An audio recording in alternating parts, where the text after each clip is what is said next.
What if the housing market is not crashing at all, but simply shifting into a different phase that most people are misreading?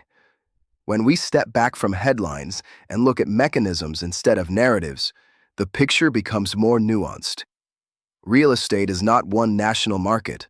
It is regional, it is submarket specific, and it is category specific. Single family behaves differently than multifamily. Supply reacts differently than demand.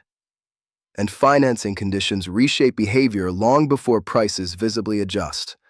A crash, structurally defined, requires forced selling and widespread default. What we are seeing instead is price moderation from elevated levels, alongside still historically tight inventory. That is not collapse. That is stabilization pressure inside a higher price regime.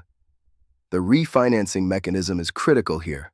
Roughly 80% of homeowners sit below 6% mortgage rates.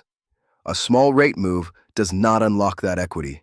For liquidity to meaningfully re-enter the system, long-term rates must fall enough to justify refinancing and turnover. Policy actions aimed at mortgage-backed securities and financing spreads influence this dynamic. But even then, supply response takes time.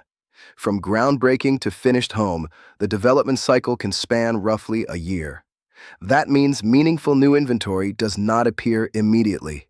It arrives with a lag. That lag matters. Household formation remains a core demand driver. Migration patterns redirect capital and people towards specific metros, shifting local pricing power. In multifamily, supply additions create concessions and rent stabilization, but residents continue paying leases regardless of capital structure stress at the ownership level. Distress, when it appears, often shows up first in lender balance sheets and equity write-downs rather than in household default rates. Before we go further, if you find value in breaking down markets through mechanisms instead of emotion, consider subscribing. Our focus is helping you understand how these cycles actually function, so you can interpret signals with more clarity and less noise. This discussion is for educational purposes only, and not investment advice. What matters from here is confirmation. Watch household formation trends.